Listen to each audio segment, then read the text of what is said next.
Boa noite, igreja.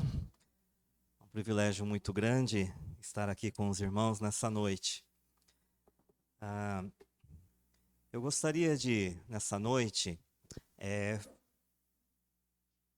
falar de algo que queima muito o meu coração, assim, que aquece muito o meu coração, que é a questão de missões, né? Eu acho que se apagar é melhor ali, né? Missões é algo que movimenta a minha vida e o meu chamado, né? Tem muito a ver com missões. Eu sempre digo que eu sou um missionário que estou pastor, né? Mas por um tempo eu questionei muito a Deus. Deus, eu queria ser missionário, por que que eu sou pastor? E um dia Deus me mostrou que, na verdade, eu não sou o missionário que vai, eu sou o missionário que envia, né? Então, hoje nós temos, essa aqui é atrás da minha mesa, no escritório da igreja, né? Tem esse painel, essas bandeirinhas, Peru, Brasil, Malawi, Índia, China e Japão, que são os lugares onde nós temos missionários hoje, né? E um mapa mundi ali, perto de cada país desse tem um reloginho. Aí eu sei, por exemplo, que agora está amanhecendo lá na China, no Japão, na Índia, madrugada, no Malawi, que é na África, também é de madrugada. Então, é um painel que não é só decorativo, é o meu painel de oração pelas nações, onde nós temos ali os nossos missionários. E eu quero falar nessa noite, não é bem um sermão, uma pregação, mas eu quero contar a história que tem a ver com a nossa história, a história da Igreja Evangélica Holiness do Brasil. Daqui 2 anos, nós vamos comemorar 100 anos da Igreja Holiness no Brasil. 100 anos. Um século aqui no Brasil. Então, nós não somos uma igreja que surgiu ali, né, semana passada, mês passado, ano passado. Mas a história nossa aqui no Brasil já tem 100 anos, né? E nós somos frutos de uma ação missionária, de um missionário que partiu lá de uma terra muito distante daqui e veio nos abençoar. Então, pode colocar o segundo slide já, por favor? A foto tá ruim porque tem 100 anos, tá? Não tinha muitos pixels na época, né? Então, essa é a família Monobi, Takeo e Sayoko, e eu quero falar sobre missões, que é algo relacionado à obediência.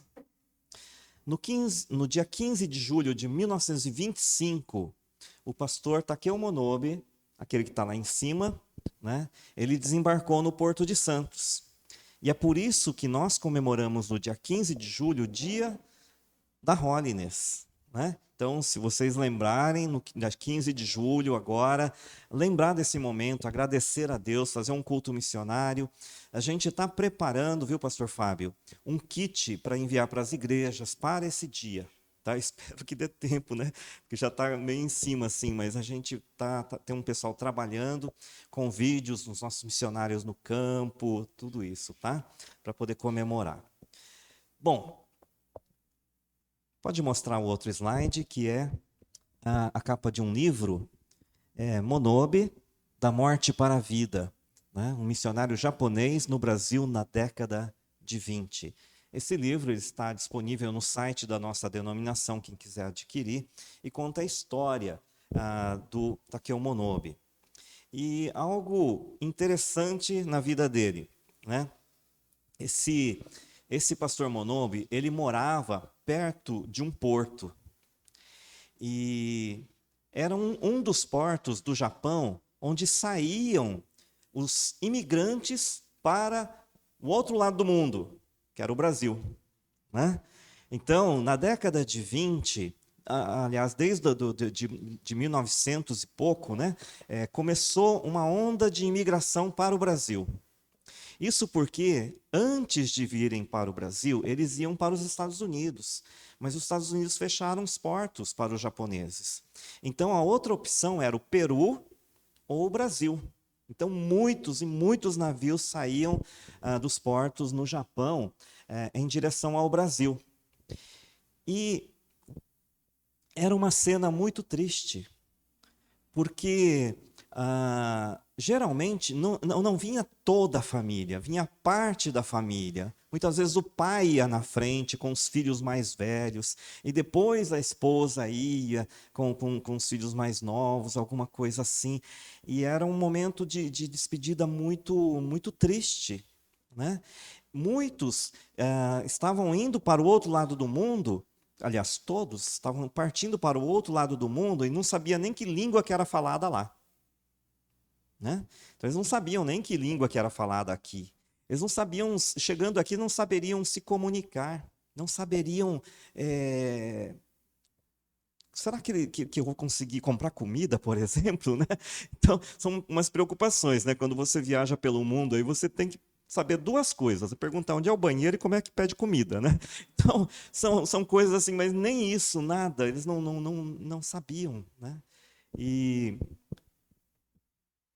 quando eles partiam, era algo muito, muito triste.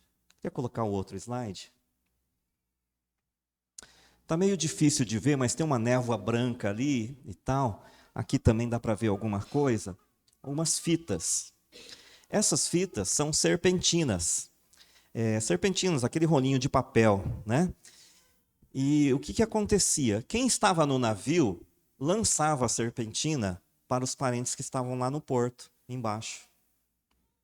Então, eles seguravam aquela fitinha de papel muito frágil e os parentes seguravam lá na outra ponta. E isso dava esse emaranhado aqui de fios de papel, né?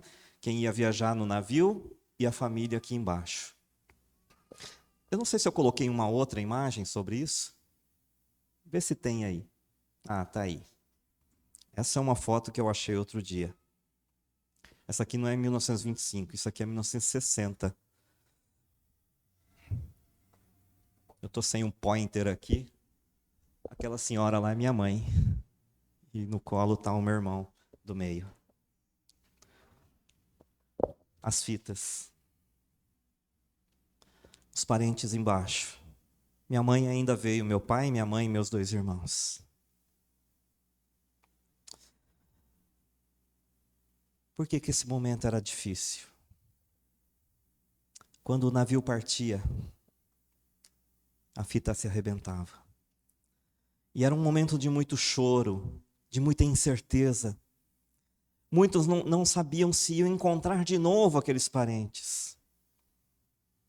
A minha família mesmo, meus pais, depois de mais de 30 anos, mais de 40 anos, né, no Brasil, 30 anos, mais de 35 anos, eu acho. No Brasil é que eles tiveram oportunidade de voltar ao Japão, né, para encontrar os irmãos, sobrinhos. Então, mas a maior parte nunca mais voltou. Então, o rompimento dessa fita era um rompimento de história, de coração, de vínculo. E o pastor Takeo Monobe, morando perto do porto, ele assistia essa cena frequentemente. E aquilo doía muito o coração dele. Então ele orou ao Senhor: Deus, manda alguém lá para o Brasil para falar do teu amor. Manda alguém para evangelizar esses imigrantes que estão indo para o outro lado do mundo. Manda alguém, Senhor. Qual foi a resposta de Deus?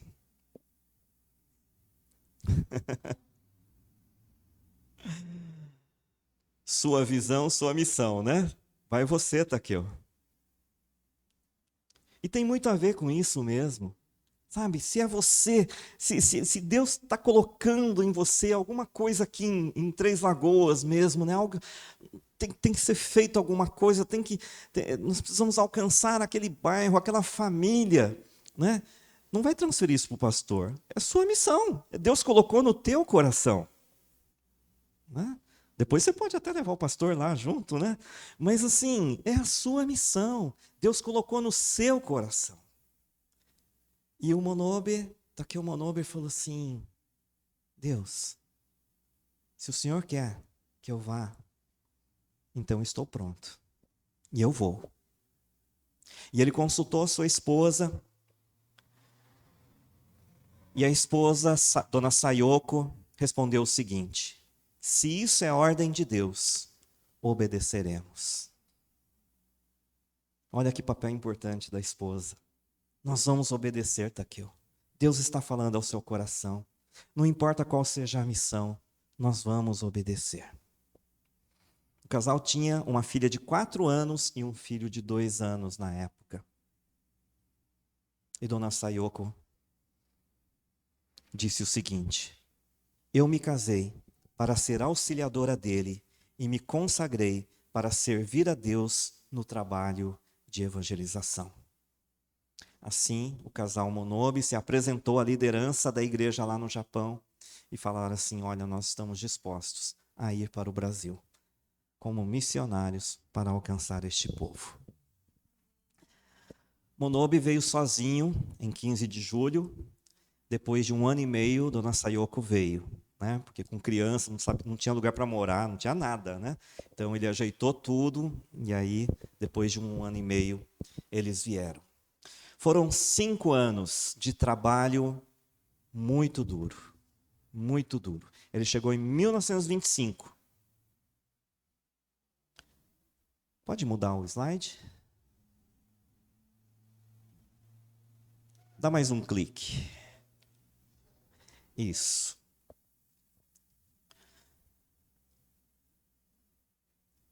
Takeo Monobe, eu estou reduzindo bastante, resumindo, senão eu vou passar, senão aquele relógio vai ficar de verdade. É 11h15 lá naquele relógio, né?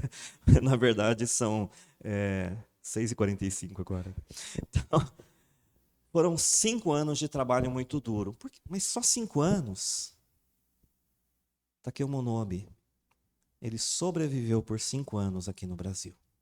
Nesses 5 anos, ele viajava a partir de São Paulo para todo o interior, para o Vale do Ribeira, o acesso lá para o Paraná e também para a Alta Paulista, né? Onde fica ali, né, Tupã, né? Tem gente de Tupã aqui, né? Eu, o Ayrton também é de lá, né? Bastos, Adamantina, toda aquela região, Paraguaçu Paulista, onde tem igrejas hoje. Por quê? Porque existiam colônias japonesas ali naqueles lugares. E Monobe partia, então, para fazer visitas. Agora, imagina o que é viajar de São Paulo para o interior em 1925. Ele ia lá no aeroporto de Congonhas, pegava um avião, será que era assim? Nem hoje é assim, né? Pompeia, por exemplo, não tem nem Tupã, não tem nem aeroporto para isso, né? Mas, na época, era trem, quando conseguia dinheiro. Se não, era pedindo carona, ia na carroceria de caminhões e tal, né? E naquela época, a última estação, sabe onde era? Pompeia, minha cidade hoje, né? A partir de Pompeia, ou ia a pé, até Bastos, Tupã, vários dias de caminhada, ou pegando carona em caminhão e o que tivesse. As viagens, então, só para chegar, por exemplo, até Bastos, às vezes demoravam 1 semana, só para chegar. E no caminho ele ia fazendo amizade, ele ia, né, evangelizando, ele ia trabalhando voluntariamente nas lavouras também para poder ter alimento, porque também não tinha sustento, não tinha salário, né? Então, foi uma vida muito sofrida. E houve uma viagem que é bem registrada na história da Holiness, que ele foi para Bastos. E o templo lá era assim uns galhos com tipo uma lona em cima, né? E diz a história que ele estava tão mal que ele começou a passar mal.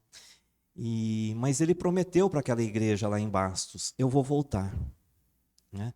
Com muita dificuldade, ele foi embora para São Paulo. E alguns meses depois, ele descobriu que ele tinha algum problema no fígado, né? E provavelmente era câncer. E ele disse para a família, para a esposa e para os membros da igreja em São Paulo: eu preciso voltar para Bastos. Mas todo mundo falava assim: você não vai aguentar a viagem. Mas eu prometi para aqueles irmãos, e eu preciso ir. E ele veio mais uma vez até Bastos. Até Bastos dá 550 quilômetros, mais ou menos. Até Pompeia dá 490, né? Alguma coisa assim. 550 quilômetros. Ele chegou em Bastos. E a última pregação dele lá em Bastos foi deitado, só com a cabeça levantada. Porque ele não suportava ficar de pé. Assim foi a história deste homem. E que ele diz assim, ó, porém, em nada considero a vida preciosa para mim mesmo, contanto que complete a minha carreira e o ministério que recebi do Senhor Jesus para testemunhar o evangelho da graça de Deus. Isso está escrito lá em Atos 20, 24. Takeo traz para ele essa palavra. Eu não considero a minha vida preciosa para mim mesmo, contanto que complete a minha carreira e o ministério que recebi do Senhor, para testemunhar o evangelho da graça de Deus.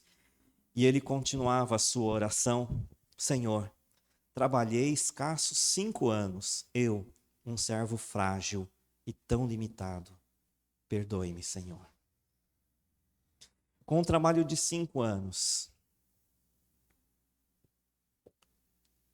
hoje tem igrejas nos lugares onde ele andou. Ele passou ali Pompeia, Tupã, Bastos, Adamantina, Dracena, Paraguaçu Paulista. São as igrejas mais antigas. A mais antiga é de São Paulo e a segunda é a de Bastos. Né? A primeira sede da Igreja Holiness em São Paulo foi na Rua Conde de Sarzedas, né, que curiosamente hoje é chamada de Rua dos Evangélicos. Né? Já foi lá, Fábio? Não? Só tem livraria evangélica dos dois lados, assim, né? É a Rua dos Evangélicos hoje. No dia 25 de julho de 1930, 5 anos e 10 dias depois de desembarcar no Brasil, Takeo Monobe descansou no Senhor. Quando ele chegou ao Brasil e ele pisou lá no Porto de Santos, a oração dele foi: eu quero, nessa terra, enterrar os meus ossos.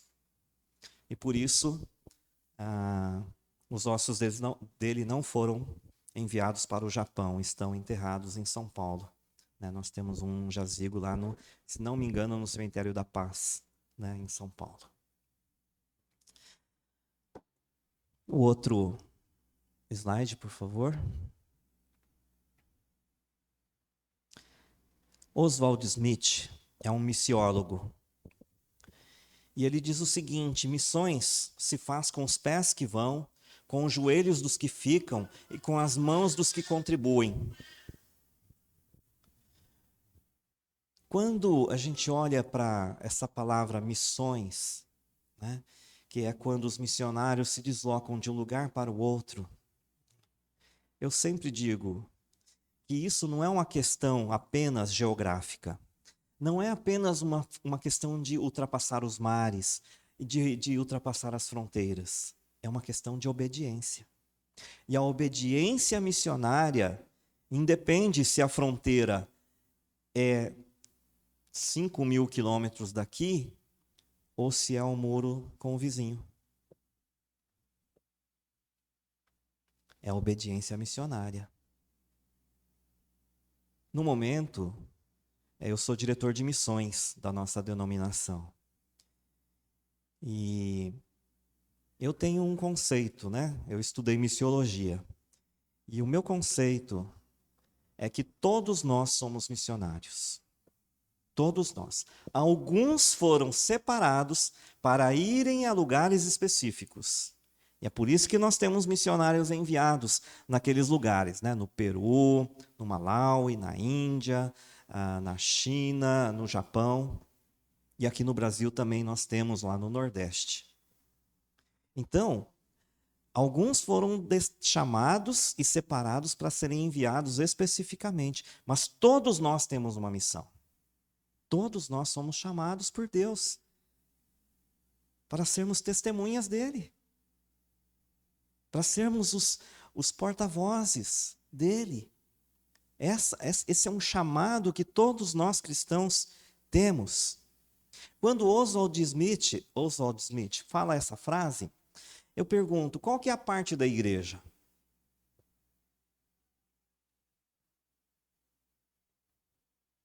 As três.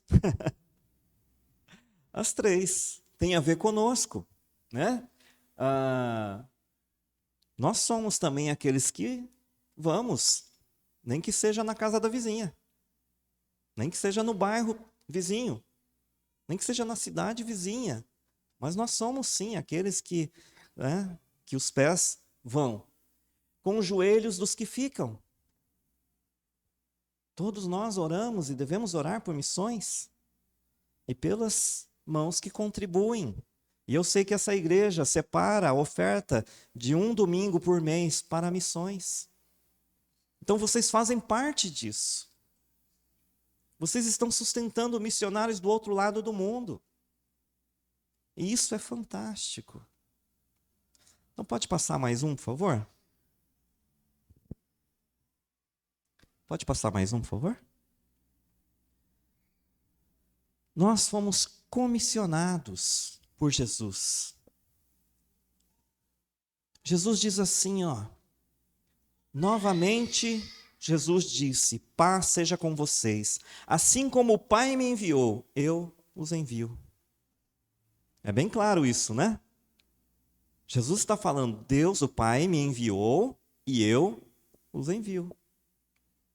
Aqui, Jesus não está falando só para os pastores, para os missionários. Está falando para todos nós. Então, todos nós fomos comissionados por Jesus. O outro slide. Devemos orar para que o evangelho seja proclamado em todas as nações. Anunciar entre as nações a sua glória, entre todos os povos as suas maravilhas. Salmo 96, 3. Onde nós devemos anunciar a sua glória? Todas as nações. Todas as nações. Um dia eu estava numa reunião de oração muito interessante. Era um lugar fechado, secreto, não podia ser identificado como uma reunião de oração. Cada um chegava num horário e nós estávamos mais ou menos umas 30 pessoas. Cerca de, se não me engano, 15 línguas diferentes, porque eram pessoas de muitos países do mundo, e era uma reunião de oração. E me pediram para dar uma palavra lá, né? E eu me senti muito honrado, mas também muito constrangido, né? Porque todos aqueles lá eram missionários no campo. E eles estavam num lugar onde não se podia pregar o evangelho livremente. Por isso que era tudo escondido, né? Foi numa cidade da Índia, no interior da Índia. E chegando lá, eu disse para eles, olha, como é gostoso, né? Aqui é uma representação do céu. Povos de todas as tribos, línguas e nações, adorando ao Cordeiro de Deus. Eu me senti assim, numa representação do céu, porque antes a gente estava cantando, a gente cantava uns hinos, né? E cada um cantava na sua língua, e a gente tinha que cantar meio baixinho, né? Não podia cantar alto, porque lá fora não podiam ouvir. Mas era assim, eu fechava os olhos, eu falava assim, eu estou no céu. E ali, naquele dia, eles tinham escolhido o Brasil para orar, né? Justamente porque eu estava lá.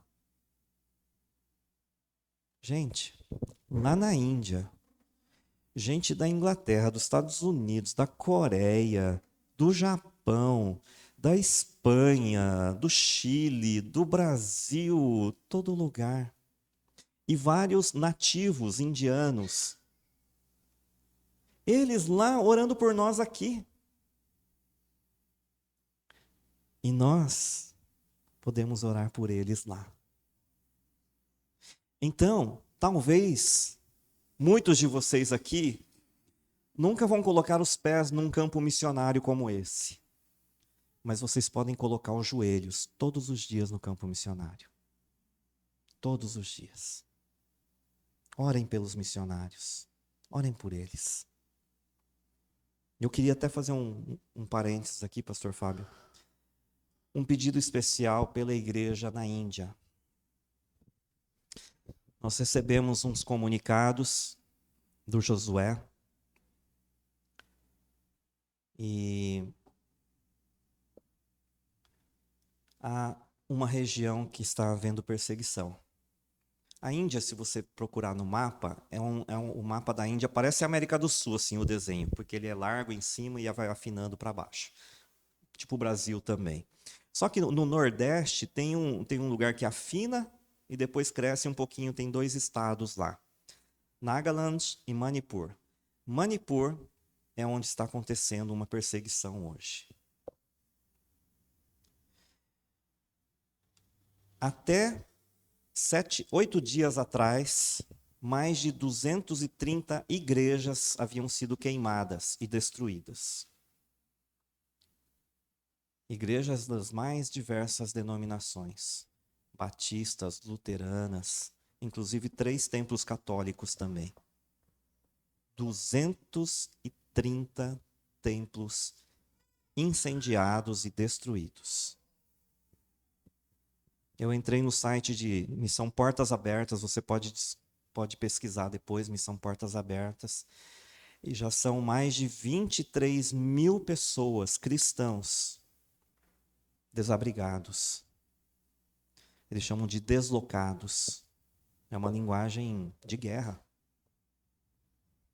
Sem ter onde dormir, porque as suas casas também foram destruídas. Qual é o problema que eles têm? Não tem problema nenhum. O fato é que eles estão sendo perseguidos somente porque são cristãos. E é uma região, eu nunca fui até lá, mas eu conheci muitos de Nagaland e de Manipur. E é muito interessante, se você for numa igreja Naga, em outros estados, eu fui numa igreja de nagalenses, né? Parece que você está numa igreja holiness, né? Porque eles são asiáticos. Apesar de indianos, como eles moram lá no Nordeste da Índia, lá é fronteira com a China, com o Nepal. Então, são indianos asiáticos, né? E quando eu andava pela Índia, toda hora alguém me perguntava, você é de Manipur? Você é de Nagaland, né? É daquela região. Irmãos, precisamos orar por este povo que está sendo perseguido. Manipur e Nagaland, o Nordeste da Índia, aquele pedaço do Nordeste da Índia, é a região mais evangelizada da Índia. Quase 40% são cristãos evangélicos. E a história é tão linda, porque eles eram caçadores de cabeça. Sabe o que é isso? Headhunters. Caçadores de cabeça. Eles brigavam entre si, batalhavam, faziam guerra, era tudo assim meio parente. Mas são tribos diferentes. Só em Nagaland, se não me engano, são 18 tribos. Aí o valente de uma tribo ia lá, matava o valente da outra tribo, arrancava a cabeça dele, pendurava num poste em frente da casa, e o valente que tinha mais cabeças penduradas era o mais valente de toda a região. Era um povo que tinha esse costume. Os missionários entraram lá e ensinaram o amor de Deus. E mostraram que o verdadeiro poder não é pela violência nem pela morte, é pelo amor de Jesus Cristo. E aquele povo se converteu. Mais de 40% é convertido. É uma proporção maior até que aqui no Brasil. A gente ainda não chegou, creio que, uns 40%, né? Mas estamos chegando. E vamos ultrapassar. Então, irmãos, coloque os joelhos lá na Índia. Orar para que o evangelho seja proclamado em todas as nações. Outro slide. Podemos contribuir alegremente com a obra missionária. Cada um dê conforme determinou em seu coração, não com pesar ou por obrigação, pois Deus ama a quem dá com alegria. E, como eu já disse, essa igreja é uma igreja que contribui com missões. Então, os missionários têm recebido recursos desta igreja aqui, lá no campo missionário. Isso é maravilhoso. Outro slide, por favor. Takeo e Sayoko Monobe, eles não foram enviados só para o Brasil, porque a imigração era para a América do Sul. Então, eles foram enviados para a América do Sul. E até em 2011, a gente não tinha nenhum trabalho fora do Brasil. Quer dizer, para nós era só o Brasil, não era a América do Sul, né? Isso era uma coisa que me incomodava bastante. Mas houve uma pessoa que, estando lá no Japão, um Nikkei peruano, né? Um Nikkei peruano é alguém que é descendente de japoneses que morava no Peru, estava morando lá no Japão, né? E eles frequentavam uma igreja que lá em Opama era um andar de cima ou de baixo, alguma coisa assim. Você frequentou Opama também?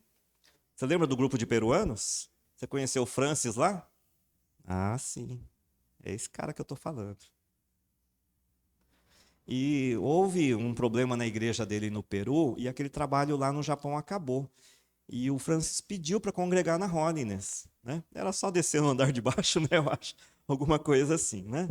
E ele se tornou membro da igreja Holiness e tal. Depois ele mudou lá para perto de Fukushima e aconteceu aquela tragédia do tsunami, do terremoto e do tsunami. E ele morava perto lá daquela usina lá que foi afetada e teve que sair correndo de lá, né? E a esposa estava grávida, a Maria estava grávida. E aquele momento ele orou a Deus e falou assim: Deus, eu acho que está na hora de eu voltar para o Peru. E numa conversa informal, o pastor Celso, lá de Opama, fala o seguinte: Ô Francis, que tal abrir uma igreja Holiness lá no Peru? Né? Foi só uma palavra assim, sem muita pretensão, era só uma conversa assim de. Naquela reunião, conversando assim informalmente.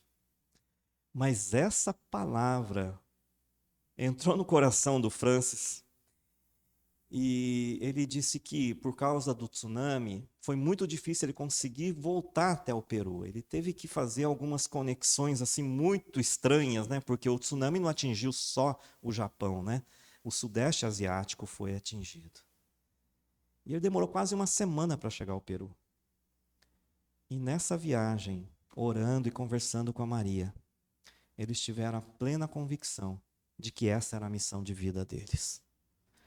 Chegaram no Peru, todo o dinheiro que ele tinha guardado do trabalho lá no Japão, ele comprou. Ele é músico, né? Então ele comprou teclado, guitarra, baixo, bateria, microfone, mesa de som, projetor, cadeiras e alugou um salão. Ó, o salão é metade disso aqui, é menos que a metade disso aqui. Mas pensa numa igreja bonitinha, toda montada. Em 2011, então, a DC, na época, me enviou para o Peru para avaliar se aquele trabalho valia a pena ou não. Se era algo que a gente deveria absorver como uma missão nossa. E aí eu fui lá. Pode ir. Ali estou eu, ali está o Malhama, o pastor Celso, Érico, a filha mais velha e o Francis. E chegando lá, naquele salãozinho, eu entrei e tal, fiquei admirado, tudo, né? Aí eu saí para tirar uma foto, né? Eu fui, atravessar a rua para tirar uma foto, né? Os irmãos saíram correndo, me pegaram e me arrastaram para dentro. Eu falei, o que está acontecendo? Não, não pode andar na rua, é muito perigoso aqui. Né? Porque todos aqueles terroristas que viviam na selva, na época do Sendero Luminoso, né? Na época do Alberto Fujimori lá, eles saíram da selva e estão morando por aqui, ó. Então aqui eles praticam sequestro, assalto, tudo quanto é coisa, tráfico de drogas e tal. Aí eu olhei para o Francis e falei, Francis, mas você abre uma igreja num lugar desse, né? A gente não pode nem colocar o nariz para fora da igreja, né? Aí ele falou assim, mas era o que dava para alugar, né? E começou lá. Eu voltei para o Brasil e conversei com a diretoria da convenção. Eu disse para eles assim: olha, se eu olhar com o meu olho humano, não vale a pena, porque a coisa lá é feia. Mas existe um casal lá que tem o coração totalmente obediente, desejoso de fazer a obra do Senhor, que separaram tudo, entregaram tudo que eles tinham para a obra missionária ser começada lá. Então vale a pena. Então vamos investir. Vamos assumir esse trabalho como a nossa missão. Outro slide, por favor. Então, em 2012, todos esses irmãos aqui são da igreja de Pompeia. E nós somos lá em 19 pessoas, né? E ficamos 10 dias lá. Agora já num outro lugar, num outro salão maior, num lugar um pouco mais seguro.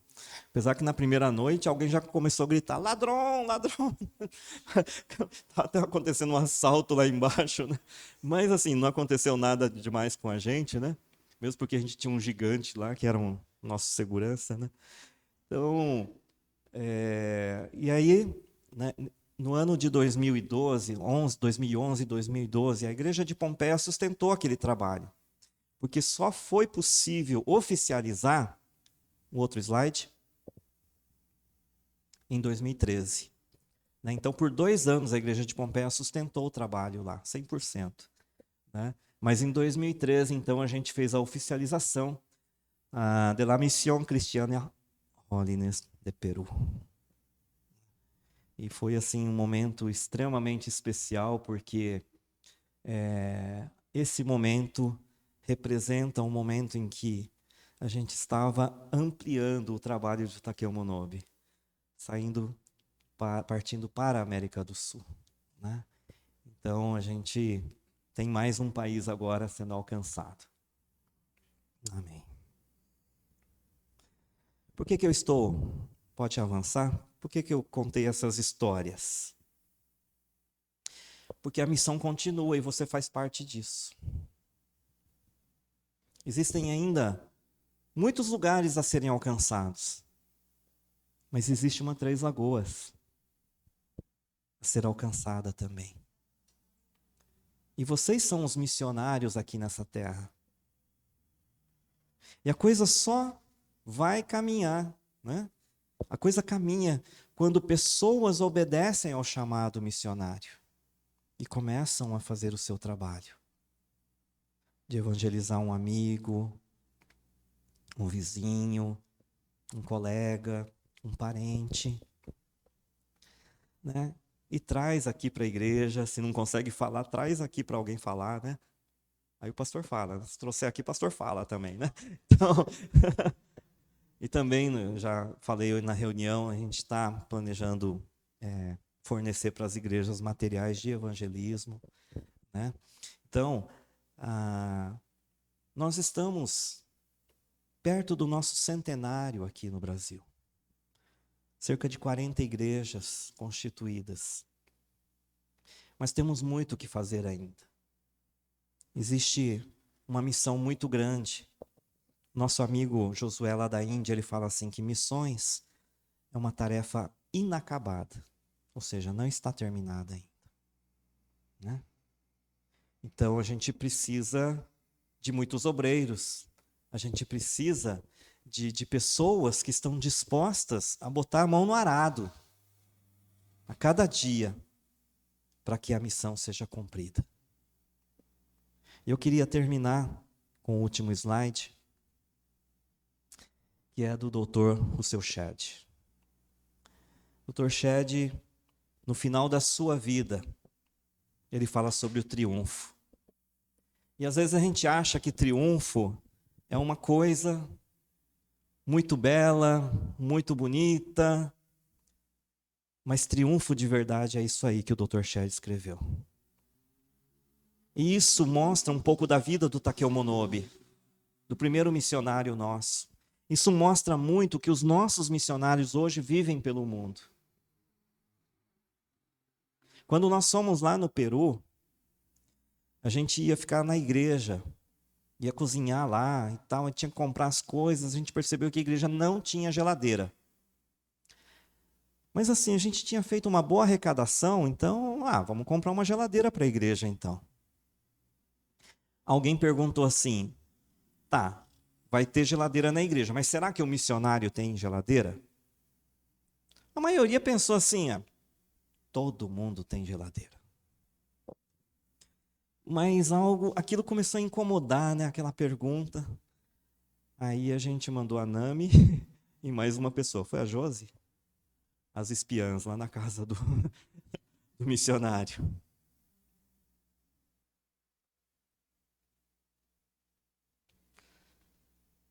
Elas voltaram chorando. Porque não tinha geladeira lá. Não tinha fogão. A Maria cozinhava a papinha do nenê numa panela elétrica quebrada, né? Não tinha tampa, né? Eu não sei como que ela fazia a comida para ela e para ele. Não sei se comia da mesma papinha. Tinha uma máquina de lavar que não funcionava.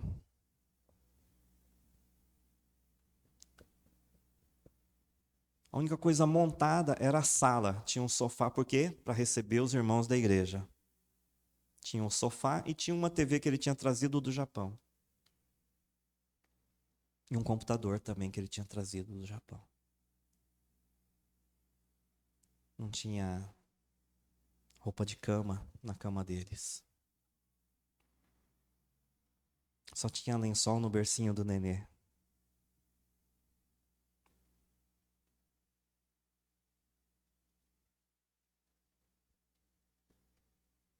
À noite nós entramos ao vivo no culto de Pompeia.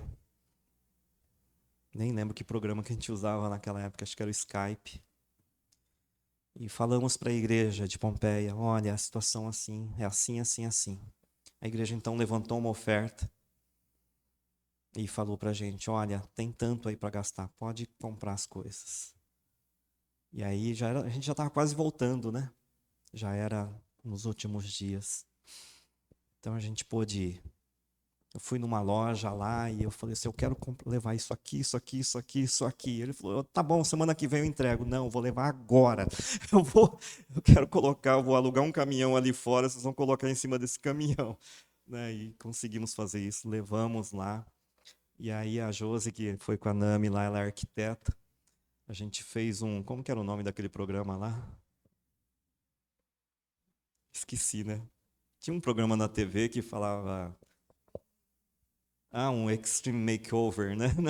Na casa lá, uma transformação assim extrema naquela pequena casa. E era bem pequenininha mesmo, viu, gente? Muito pequenininha. Mas assim, às vezes a gente fala, o missionário está lá, está tudo bem. Mas a gente não sabe. Alguns estão, sim, né? Já fui em casas de missionários, estão bem supridos e tal, mas alguns passam até necessidade quando a gente pergunta. Eu perguntava, Francis, tudo bem aí? Como é que estão as coisas? Todo bem, todo bem. Era para ele todo bem. Toda hora que você pergunta para ele, ele fala que é todo bem. E estava naquela situação. Mas hoje nós temos uma igreja lá, estabelecida naquele lugar. Então, triunfo não é ausência de batalhas. Muitas vezes os soldados voltavam da batalha sem braços, pernas ou com seus olhos perfurados, mas voltavam em triunfo. As marcas do ministério ficarão em seus corpos, no coração e na alma. No grande dia do Senhor, Pastor Fábio, no grande dia do Senhor, o grande general passará em revista as tropas, estaremos lá. Feridos, marcados, mancos, sangrando, mas finalmente estaremos lá.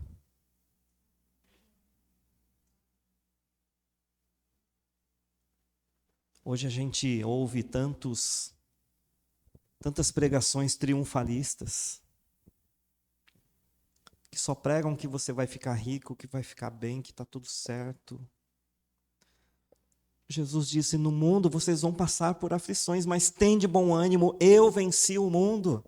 Isso é triunfo, é andar com Jesus, mesmo diante das dificuldades, mesmo com as dificuldades, porque a promessa não é que os problemas serão afastados, mas é que no meio dos problemas ele estará junto. Jesus estará junto, isso é triunfo. E no grande dia, nós estaremos lá, diante do nosso grande general. Você crê nisso? Você quer estar lá? Vamos fazer a nossa parte. Deus, nós queremos te agradecer, Senhor, por estes exemplos de vida que foram colocados aqui.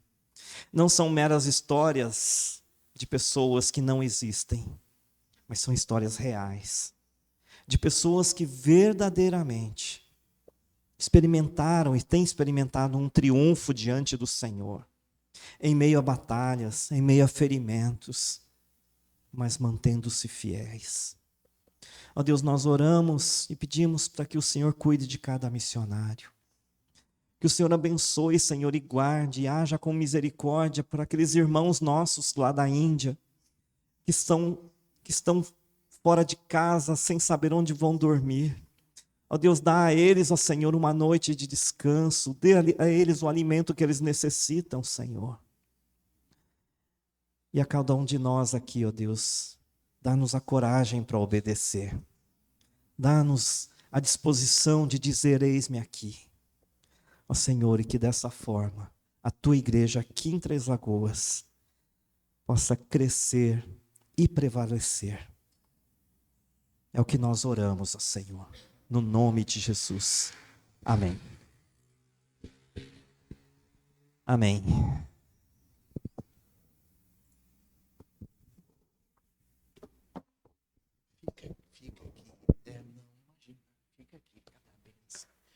Irmãos, graças a Deus, eu quero agradecer, de coração pelo privilégio que nós tivemos de receber pastor Guto e a Nami, sua esposa,